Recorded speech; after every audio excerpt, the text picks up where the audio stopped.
And we're live again. Welcome back to Rock and Recovery. And we're going to talk to Damian right now. Let's bring him up to the stage and just listen to his story. Hi, Damian. Hey Jay, how are you? Good. How are you? I'm doing well, thank you. Thank you so much for having me on. I appreciate this.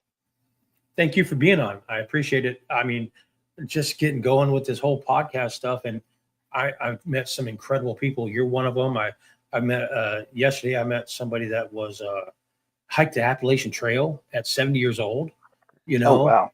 yeah, it's just crazy. This road I've been going down, and I just like hearing from people. This is what I do. I like to hear from people. Yeah, yeah, awesome, awesome. I'm So, I'm I'm happy to be here. stage is yours. Cool. So yeah, so where to start? My journey.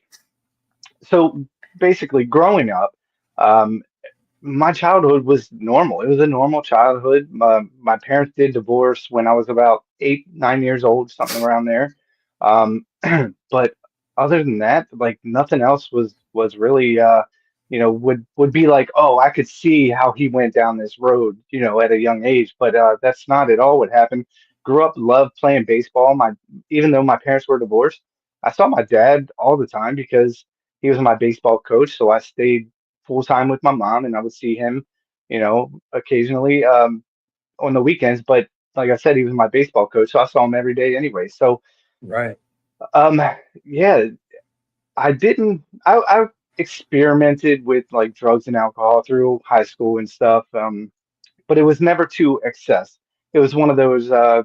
My peers were doing it, so let me try it and stuff like that. And I was about 18 or 19 when I started to self-destruct. And it came in the form of my close family member. My family was really close, um, and close family member had passed away, but he died by suicide. And you know, at that age, and even in my family, none of that stuff had ever happened to us. You'd see it on the movies and the news, and you'd never think of that Never happening think it's going to to happen to yourself or somewhere exactly. around you. Right, right. So when it did happen, it hit me hard, and the reason mainly was because I was the only one he ever said anything to that he wanted to do this. Um, and he would joke about it though, like, I'm gonna do it, and then don't tell anybody. I'm just kidding around, and being young like that, I took it as such because I'd never experienced anything like that. So I took it as a joke. I kept it in. I didn't tell anybody. And that time when he did actually do it, I'm like, now I'm left here with this information that I don't know what to do with. Um, in the family, they were at each other because they weren't equipped to handle this either, and they didn't know what was going on. Why didn't you see it? Why didn't you see it? You could have saved them, all this stuff going on. So I was like, I'm not telling anybody that I know this information because now, what if I could have stopped it? What if he would still be here? All these what ifs are going through my mind, and I turned to alcohol to help me get through this, help me, you know, be able to sleep. And because I wasn't sleeping, I was having nightmares and all this stuff was happening. And I turned to the bottle and just suppressed all those emotions, all that guilt that I had. And I just went down this dark path. And it didn't start out that way either. It at first it turned me into this person because I was very introverted growing up. Um, so it turned me into this person that I had longed for. I wanted to be someone who was outgoing, who was able to be, the life of the party, so to speak, or just have people laugh and engaging and things like that. And it helped me to do that. So I was loving this person I was starting to become. And that was my downfall because while I am also suppressing all this guilt and things, I'm also loving it because it's changing me who I always thought Right. that I was supposed to be. Um, and I went down that road. I kept that secret for about 20 years. I only most recently it came about when I wrote my book. So nobody in my family still knew it until about 5 or 6 years ago. Mm, that's crazy. So what Yeah. did that look like? You're saying you found yourself, you found the new person. What made you choose to find it somebody else? Like so what made you get clean or sober? Mm. Well, I actually started that person that I was starting to create through the alcohol, the one that was very outgoing, the one that I started to love. Um, I started to lose myself, so to speak. I I got really my whole life started to get really, really dark. I was also having thoughts of suicide and things like that. And that wasn't me at all. I knew what my family had gone through, what I had gone through as well, from somebody doing that and that was close to them. So, when I started having these thoughts, that's when I was like, whoa, I something has to happen. But it wasn't like I had that thought and was like, wow, I need to stop. It happened very gradual. Throughout my years, I had, with the drinking and stuff, I had brief stints in jail and I had Right. gone to rehab and I had been in meetings and I was doing counseling and therapy and everything that you can think of. And, it wasn't until the disease was like, hey, look, you've done all this stuff. The only way you're going to get out clearly is if you take your own life. And when it started talking to me like that, I started listening, and not that I really wanted to do that, but Right. it started making sense. That, Like, that all right, thought started worming itself in. I can understand yeah, why it's telling me. I can understand why I'm thinking this way because look at me. Look what's going on. absolutely. I'm not worth anything to anybody. Nobody's going to miss me. What purpose am I here for? Yeah, I understand that, right? Yeah. Because I was a meth addict. So, I, uh, and during my journey, I became somebody I didn't want, I didn't like, you mm, know, I didn't like the person that I masked to be, masked through methamphetamines. I didn't like that person. I wouldn't talk to that person if I knew him now, I wouldn't talk to that person. He right. was not a nice person. Yet that's who I thought I was. Mm, So I'm thinking that I'm this person on meth. That's me now because I lost myself. You yeah. know, Yeah, it's absolutely. crazy. You It know, really is. And you start to think like, do I really do I really like this person or do I really hate this person? You know what I mean? I remember looking into the mirror and not being able to recognize that person staring back at me. And that was that was hard to be able to own up to basically and be like, I really don't know this person and but I hate that person. You know what I mean? I couldn't look in a mirror. I Yeah, hated the way I looked. I hated everything about me. Yet I thought that was me because of the meth, the yeah, use. I thought that was me. The person in the mirror was me. I was a reflection of that person. So mm, it's like I really, really started to hate myself. And it wasn't until a little bit about me. It wasn't until I was married, and it wasn't until I found my wife hanging in our closet wow, that I recognize that I hate myself, you know, and because I seen it in her, because she had her own addictions and she battled depression, and so I seen that battle going on inside of her head all the time. And I'm like, stop, don't and now I got all this guilt. I should have recognized it sooner, but I couldn't recognize it because I didn't know myself. You right, know, I didn't understand what was going on with me because I hated myself, you know. hmm, So I couldn't really have love for anybody because I hated myself, you yep, know. And And I had that thought too. I'm like, all right, well, she's gone. I'm going to beat her there, you know? And luckily I couldn't, because at the time I was wanting to do it, an old guy and his freaking grandkid walked by. I'm like, I can't do that now, you know? Mm, And so then a friend of mine called and he's like, Jay, where you at? You know, because he just suffered the same type of loss. He's like, I know what you're going through. Where are you at? And I told him, he's like, don't you motherfucking dare. I'll be right right. there, you know, and he came. And literally he was there in 10 minutes. I'm like, I don't even know where I'm at, you know? Mm. And it's just crazy. So what was your rock bottom like? Because that was my rock bottom. You know, that's I had many rock bottoms. I was in prison. That wasn't rock bottom to me, but somebody losing something I love so much, at least that I thought I loved, but I did love, it was my rock bottom. Yeah, absolutely. And the way you were telling that story about, how your friend called you up and, stopped you from doing that, and you saw the elder gentleman with his grandson walking, and that made you think like, "Oh, I can't do this."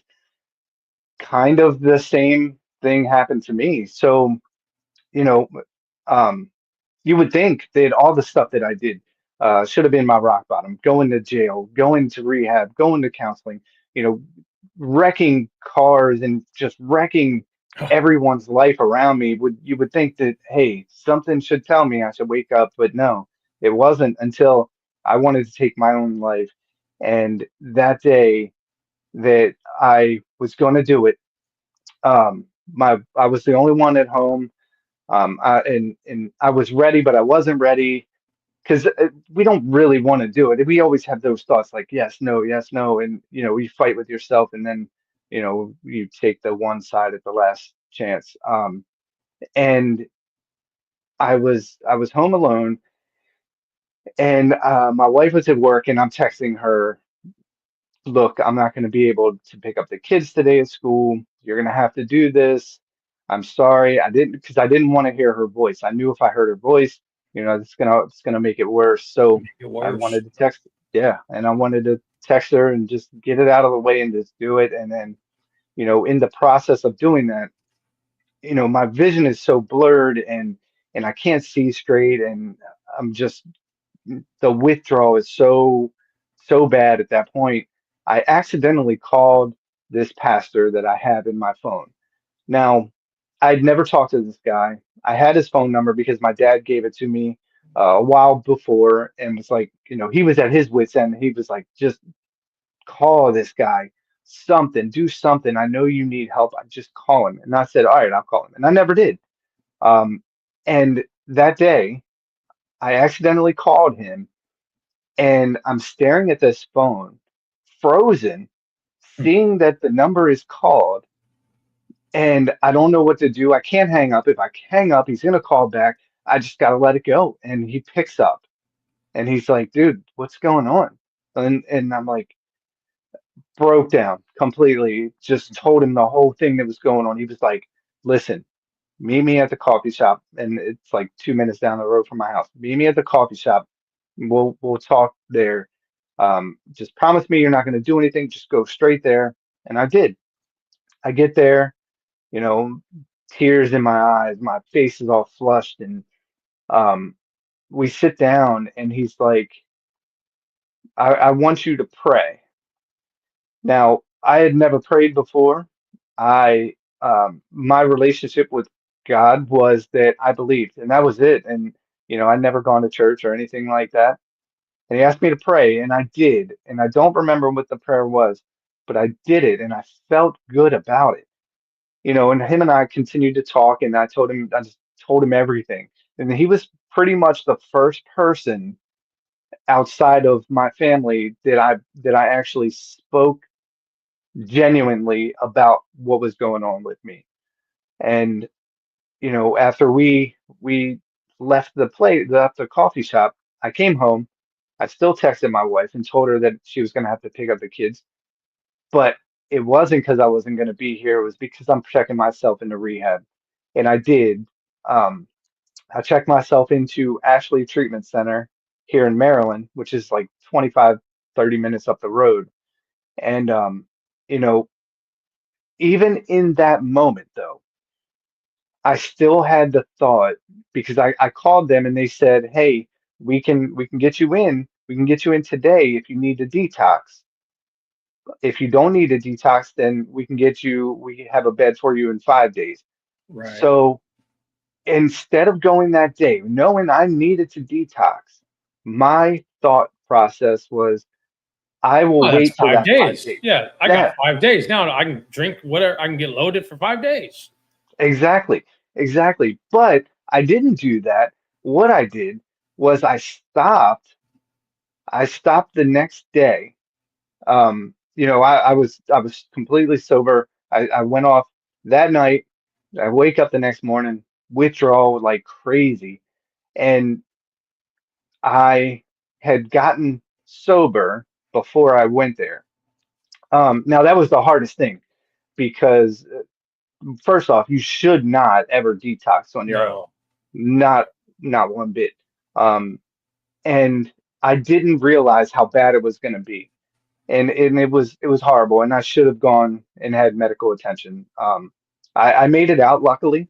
It was a very hard 3 or 4 days of everything, and then you know even going through that on the way to treatment, I had my wife drive me. Even in that car ride, 25, 30 minutes up the road, I'm like, I feel so good. I feel like $1 million. Maybe all I had to do was stop like I did, Right. and I and don't I, need treatment now. I don't need exactly, that. I'm already sober now. Yeah. exactly. What am I going for if I'm already sober? Yeah. People were. I heard stories of people still drinking when they got to the gate, and that was their last drink, um, and I'm thinking, well, I could have done that. I don't know why I didn't do that, but um, anyway, so yeah, we're on our way there, and I'm thinking all the ways I can get out of this. GPS might be wrong. Maybe it'll take me in a different place. Or maybe I can talk my wife into just Or we're gonna have saying, a flat tire. Please for flat tire yeah, traffic. exactly, exactly. But and I thought I had the wildest thought because, drugs and alcohol do so many weird things and make you act out of character. And I literally thought, if there is nothing that's going to stop me from getting there, maybe I'll just jump out of this car while it's moving down Yep. the highway and just hide in the woods for a couple days and come back and be okay and prove it to everybody that I was able to do it. But like, and I was starting to rationalize that was me saying, I can do this. I don't need help to do this. And you know it would be more, trying to think of the word, but it's more beneficial to to society for me to go to the liquor store and continue drinking and not go into this treatment center. Right. Um, Yeah, because but now you're going to be labeled. Now you got to label all the stigma that goes with labeling somebody as having a problem in recovery. Oh, what kind of yeah, recovery? Alcohol recovery. Oh, mm, yeah. Now you got that label, that stigmatism, and it's like, what? I don't want that. It's easier just to yeah, be the alcoholic or the drug addict. Because they might know, but nobody's going to really know. You know. right, right, yeah. It's so crazy what these substances can do to your mind and to your body and things, and make you just act irrational. But you, in your mind, think it's completely fine. Um, and so I get to treatment, and I ended up getting there, and for the first week, it was tough. I knew that this is going to have to be it, and I think that is what I was most afraid of, is knowing that there is no more. There is no more of me being able to go back, because if I go back, there is no coming out of that. Um, Right. and that's how I viewed that last time, was my rock bottom finally. Um, and that it had to happen. I had to just be done And it took me a little bit to get to grasp that it was going to be my last ride with it. And um but once I had that mindset when I was in treatment, I was locked and loaded and ready to learn. Um, did the research on the disease of addiction and what happens to your body. Like I just went all in, and it was the best decision I had ever made. And I had not made some very good ones, but Right. that one is the best. And how many times were you in and out? How many times were you in the treatment center before it actually stuck? I was in treatment one other time, and that was court ordered to be there. So you weren't doing it for yourself. So of course we didn't want it. If it's court ordered, we definitely don't want it. Right, It's the last thing right. I wanted. I did a lot of time in prison, and it's like I probably went to I know I went to every single class or whatever they offered. I know I did. I did it for the wrong reasons to look good for a judge, you know, Mm, and yet I come to realize I retained all that knowledge, but I masked all that knowledge too through addiction. yeah. So I would forget it all real quick. It wasn't until I actually wanted to be until the addiction, I couldn't escape into that addiction anymore, that I Mm, wanted it for myself, you know, right. because honestly, with the way when I found my wife, there's, I wanted to get high. I, I'm like, how do I cope with this? I need a fucking stick needle in my arm and get high. Yep. Absolutely. And, but I couldn't because it was in the room that all this just happened that I found her. So Yeah. all my product was in my room. All of my tools were in my room, and I couldn't even go into that room for the. I went into that room one other time, and that was to pack some of my clothes up. Mm, Or two times to get her clothes for her burial, and to pack the rest of my clothes. And mm, that was the only two times went into that room again. I couldn't do it because every time I'd get to the doorway, I would see what I seen, mm. and Yeah. it was so violent. I mean, not the act itself, it was just so violent internally that I couldn't bring myself to go into that room to get my drugs to freaking get high. So because I really didn't what I didn't have no reason not to. At this point in time, I had no reason not to blast myself off to the moon. There was no reason not to do it. None. You Right. know, I just went through this. Why wouldn't I do that? Why wouldn't I? You know, and I went a different way, you know, and then I cussed God out. Right? My higher Mm. power is Jesus Christ. I cussed him out. I flipped him off. I called him all kinds of names. I'm like, you're a piece of whatever. And he's like, ah ha ha, Jason, not today. Right. And he's like, I'll show you. And he has ever since. He has ever since. That's You know, awesome, man. it's just crazy that sometimes we have to lose the things that we love the most in order to get where we're going. Mm, You know, yeah. we have to give up everything to get back everything. You know, Absolutely. it's just nuts. And so, what did your recovery look like after you go into the treatment center? What did that look like for you? Did your life changing, altering events? Mm. Being in recovery. Are you still with your wife? Yeah. Is she stuck with you through all that? So, what did that recovery look like after that center, going into that center? Well, I can say that I had this perception, and it was that once I get sober, once I do my time in this treatment facility, like boom, magically everything's gonna get, completely change overnight. And I saw that is how it was gonna happen. And you know, I was quickly reminded that's not how it works. And because you know, you actually have to work on things. So when I said that I was, doing the research and things like that, like I was in the books, and I'm trying to learn about what it does, and how, basically how I got to where I was. Um, so I couldn't find all that in a book, but I was able to. I went to a therapist. Um, in fact, it was a therapist that I had gone to before, trying to find out, trying to get sober my first couple times. And I went back to her to tell her that everything that I told her before was a lie, and that was the first time that I had ever held accountability, um, with someone outside of my house. And, to go back and tell her that I completely lied, and told her that I just told her what I wanted, what she wanted to hear, just so, I would seem like I'm okay.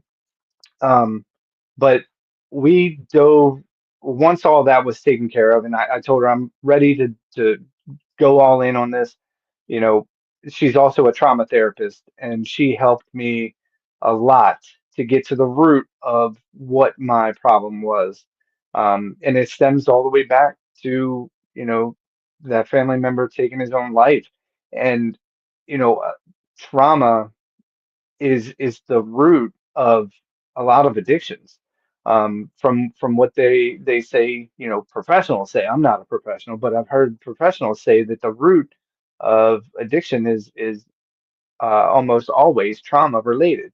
Um, so the trauma therapy really helped me, to get to who I really am on the inside, because I'd been so far gone from that person that just talking about things wasn't gonna do anything. So Right. I dug into the trauma therapy. I did, counseling, and I went back through all that stuff. I did the rehab again, you know, not again, but for this time. I did the counseling again. I was going to meetings, and, you know, it was actually starting to work now because I'm working it. So, um, things slowly started to get better. Relationships that I had torn apart, um, some of them were I was able to repair, and some of them I was not because they were too far damaged. And I thought that I would could always just say I'm sorry or I apologize, and everything should be back to normal. And Right. that's not the case.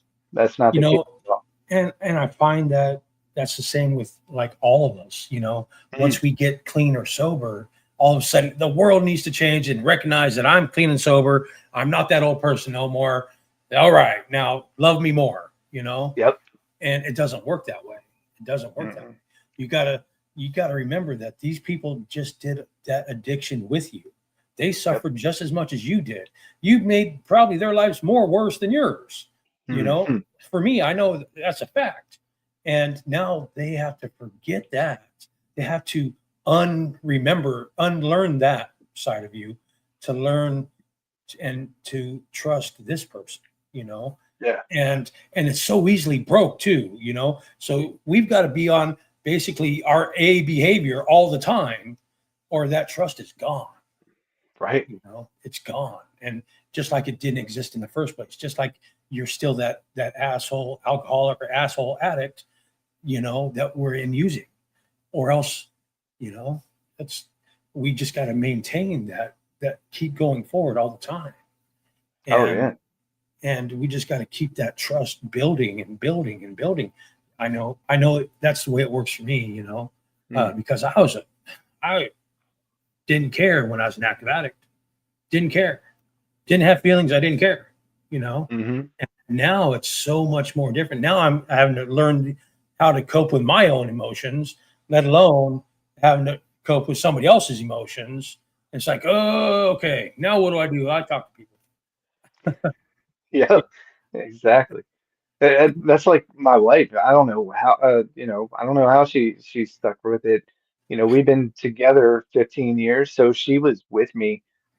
We've been married 13, so, for those 15 years, she was with me through the peak of it. And, stuck around, and she does certain things with me with recovery. Like we run um, a mental health and addiction group, a weekly group, and she helps me with that, and Wow. doing speaking engagements, and she'll come with me and she'll talk with other um, spouses and things.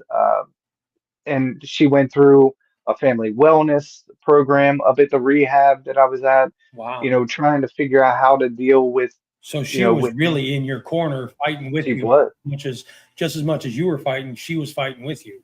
She really had yeah. your back. So what inspired you to write a book? Well, it wasn't even in the cards really. I didn't plan on writing a book. I would journal a lot, and when I would talk about it in therapy about things that was going on, and um, it helped. It helped a great deal. But when I would write it down, it felt like it sunk in more because the words weren't going away; they were always there. Um, and I wanted to help other people because I knew that there are so many like me that was afraid of the judgments, and you know just completely suffering in silence because they didn't want to talk about it. And so I wanted to reach others outside of my community because I'm running the group here, and I do speaking engagements at rehabs and special events, and I have a partnership with the local detention center. I go up there and mentor the inmates up there. That's But I awesome. wanted, yeah, and it's so awesome to be able to do that too. Um, and I wanted to reach others outside of this community. Um, so what better way? And that was before I got into the podcasting. What better way than to be able to write a book where anybody can pick it up and relate to my story, because I know it's not. I know it is relatable. Um, you know, and we all have the same end goal, and just to help as many people as I can. Absolutely. Um, and that's how the book came about, just me journaling and wanting to reach other people, and now being able to do these podcasts as well. It's been such an amazing journey. It is.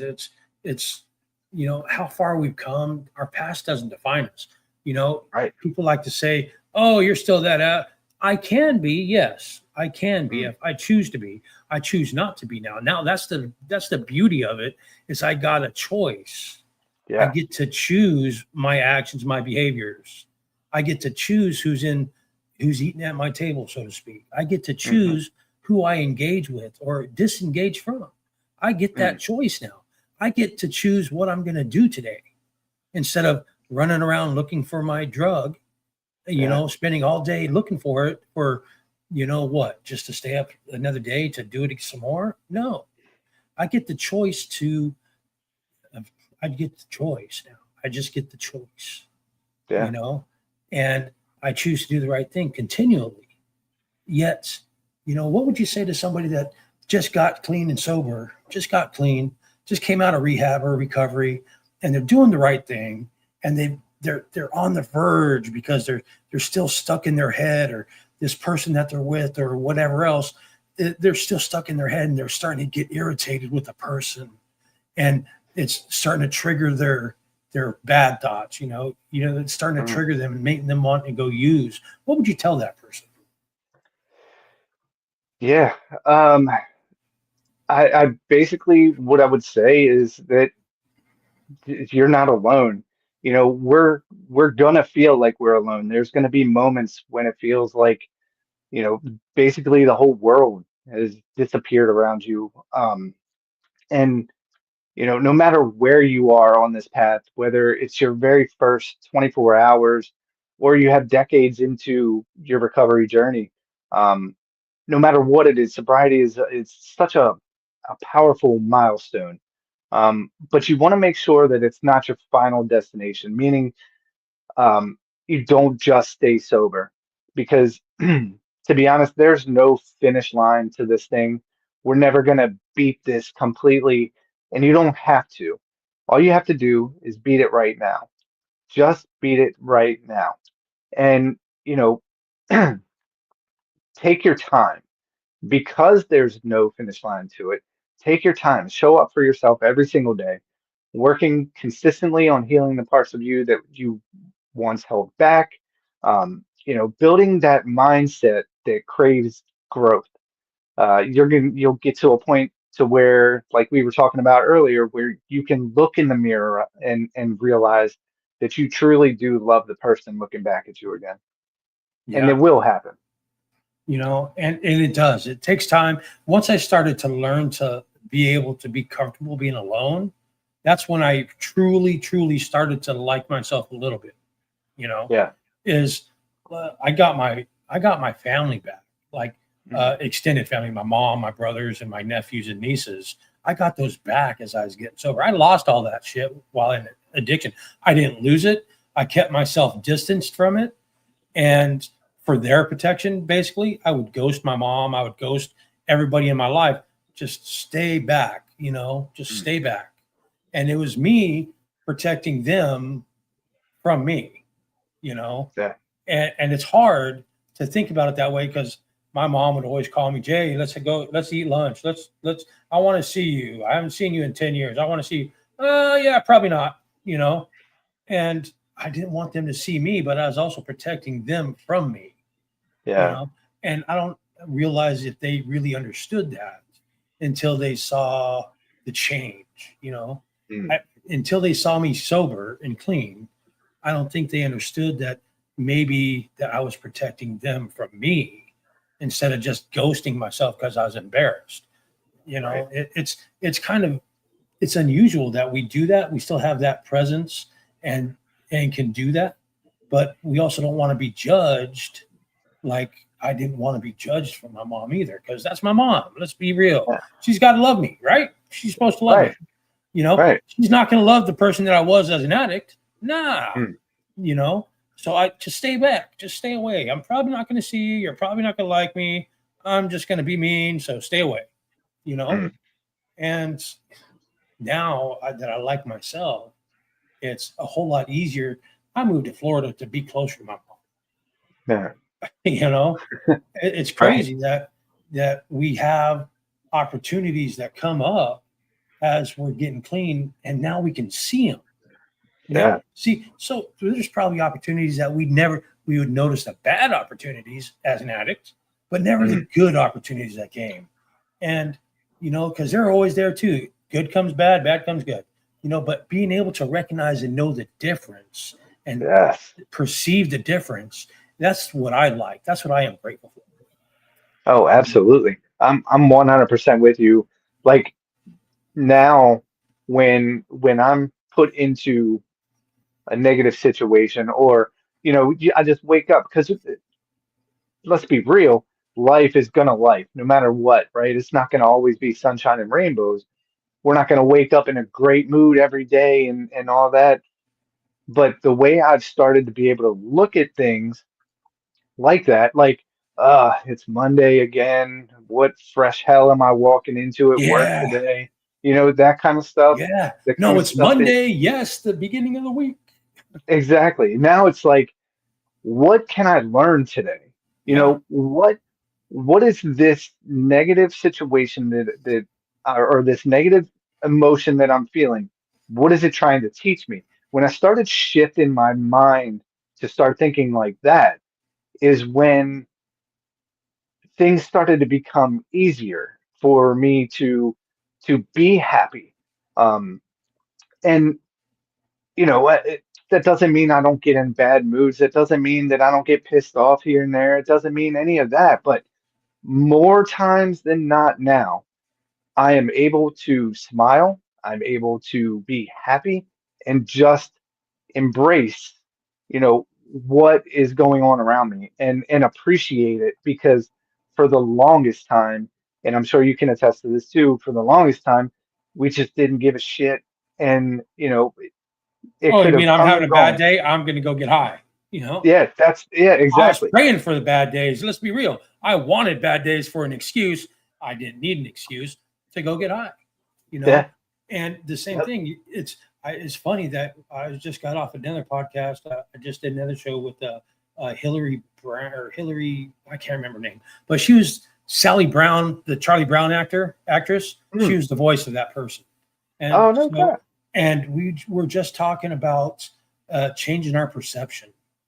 The way we perceive things now, like like you just said, bad days. Okay, so as long as we don't focus on the negative, Yeah. we're going to be able to see the positive in this. It's that shift of perception that everybody needs. you know the world is crazy, it's chaotic. The world is Yeah. chaotic. You're going through fucking life, it's just chaotic. There's always going to be good, there's always going to be bad, but we're so programmed to look for the negative that we don't Yeah. see any positive. And Right. we use that negative as a reason to go get wasted. Mm. And whatever wasted you want to get, that's what we used. The sky's green, the blue, purple, sunny, cloudy, rainy, it didn't matter. We had an excuse for it all. And now I've got an excuse for it all too, but in a positive way. you know Exactly. it's just that shift of focus, that shift of perception. We start seeing the good in life, the good in ourselves, the good in life, the good in other people. Mm. And you know for me, it's really hard when they can't see the good in themselves. For the longest Mm. time, I was the most worst person in my life, and now, that my perception has changed, and I see good in everybody, even if they're doing bad things. I still see good in them, you know. And I don't like it when they can't see it themselves. Yeah. It's like I wish you could just flip a 180, think about something positive. You know, your whole perception, your whole entire demeanor changes once you start focusing on the good. Hmm. Once you're able to see the positive, everything changes. Everything. Exactly. It's like when something bad happens to you and you're like, why does all this bad shit happen to me? But if you think about it, if you turn that around and where all this good stuff starts happening, right? Or at least one good thing happens to you. Right. Like if you were to say, why are these good things happening to me? You know, we're programmed, like you already said, we're programmed to always get that negative, always something bad. If we think about something bad, that bad thing's gonna happen. Well, flip it then. Yep. Flip it to where you're thinking about the good things that are gonna happen. Those good things will also happen because you're wanting them to happen as well, and you're Yes. working towards them to happen. So, we don't have to work hard for bad things to happen. We have to work harder for the good things to happen, and the good things meaning, you know, making more money or something like that. We have to work hard at that kind of stuff. And just like recovery, you have to work 10 times, 100 times harder to stay sober than it is to fall back and go back to our addiction, because we can do that in the blink of an eye. We can go right back without two thoughts, and that's the beauty of getting the positive things as well, Right. working very hard for them. Yeah. It's true. And we work hard for our sobriety and our recovery. Sometimes harder than it is to go find another sack. It's Mm. sobriety and recovery is a constant challenge, but it gets less challenging. It gets Yes. less. We build up the tools, or our toolbox, our toolbox. But Mhm. it's like muscle memory. You're working out. You're working out. Those first couple of weeks are super hard. You're sore all the time. You're in pain. I don't know if I want to continue. And then it starts getting easier. The weight didn't get any less heavy. It's just you got muscle now. You can build on Yeah. it. And that's like being in recovery. You got the muscles. You got the tools to use, so it gets easier. It gets Mm. easier. It's not that it's any less hard. It just gets easier, Yep. you know? And, what would you say to somebody that's just coming in off the streets? They're thinking about this sober thing. They're thinking about this being clean and recovery thing. What would you tell that person?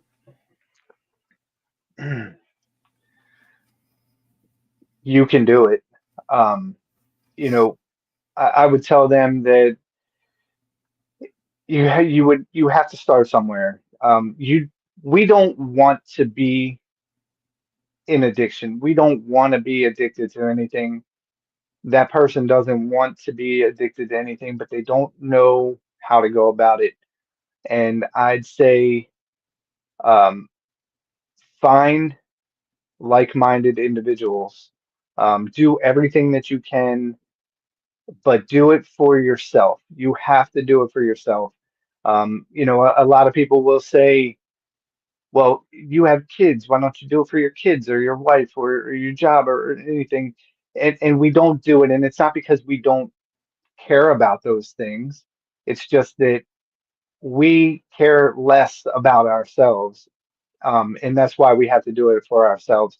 So I would say to that person that you need to do this for yourself, and you will feel 100 times better than you do right now. And like I said before about looking into the mirror, um, you will be able to love yourself again. It's just going to take some time and it's going to take some work, but you have it in you, and you're not alone. This community of recovery is huge, and we all want to see everyone succeed. And reaching out, talking, that is the best uh, you know way to go about it. Holding yourself accountable, getting those thoughts out there, and you know doing everything you can for yourself. Yeah, it's amazing that we get to experience life and not just Mm. existing.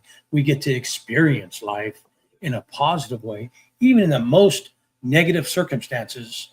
There's a positive about it. You're either learning something or you're there for a reason. You're there to help somebody else out, or maybe it's because you needed the knowledge yourself. You Yeah. know, maybe it's just because I needed to learn something, so I had to go through bad things to make it stick in my head.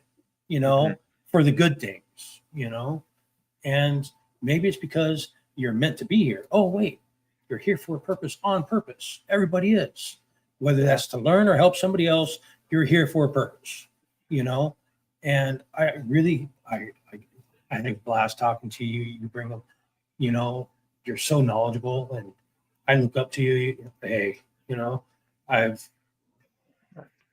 it's not been a very long, my journey hasn't been long. It's been long lived, but my sobriety and recovery, I started 6/15/2024. So it's Okay. almost 15 months, and Well, it, congratulations, man. thank you. It was, like I said, it was the most difficult circumstances that I could have gone through to get me here, but Yeah, I'm here, you know, and I'm trying absolutely. to do the next right thing by somebody else. And that's just talking to people. That's what I do is I talk to people. Yeah, It man. doesn't matter who you are, I can talk to you. you know, I think it's awesome what you're doing, and with recovery, it's a give and take anyway. You giving advice and taking advice. We're all continuously learning, and while I have 5 years sobriety, February 13th, 2020 was my sobriety date. Um, plenty of times that I should have been sober beforehand, but I did at that time. But it doesn't diminish the fact that, you know, you being 15 months sober, we all have the same 24 hours. absolutely. We all started Absolutely. on in 24 hours, and we all start today all over Today, again. all over. There's only 24 hours a day, and I only have to really live 16 of them if I can sleep eight. Exactly. Yep. And it's just amazing that how far we've come. I was going to say something grand just right before, and it squirreled out of my head, so it must not have been that important anyway. But I think life, we're so used to taking, Mm. and in our addictive stages, we're so used to taking that this is like a living amends. You know, Yeah. we're making that fourth or fifth step, the amends step, living. We're doing it Mm. while alive. We have to prove it every day, and we have to go and help the next person. That's our living amends. And that's because there's so many people that I've hurt and harmed and just been in contact with that have suffered because of my contact that I will never be able to make it right for everybody, that I've hurt. Right. Never. So what do I do? The most I can with what I've got now, and that's a living amends. Absolutely, man. I love that. I love that because it's 100%, accurate. being able to talk about it is like a living amends. We're being accountable. We're sharing our journeys to help others and and to show that change is possible, recovery is possible. Absolutely. We are, are proof of that. And it helps us to be able to do that, to be able to talk about it and things like that too. So like that goes back to that give and take. While we're telling our story, we're also helping ourselves. And it's not a selfish thing to do because we all need the help, and learning something from others, no matter what part of our journey we're in, we're going to learn. We're constantly learning in this thing. So Yeah. I really, really do appreciate what you're doing. I appreciate you and what you've done and what you're Thank continuing to do. Writing that book, I mean, that's one of the best things that touches so many different people in different walks that I can only imagine, Yeah, and it's just so amazing that we get to help people now.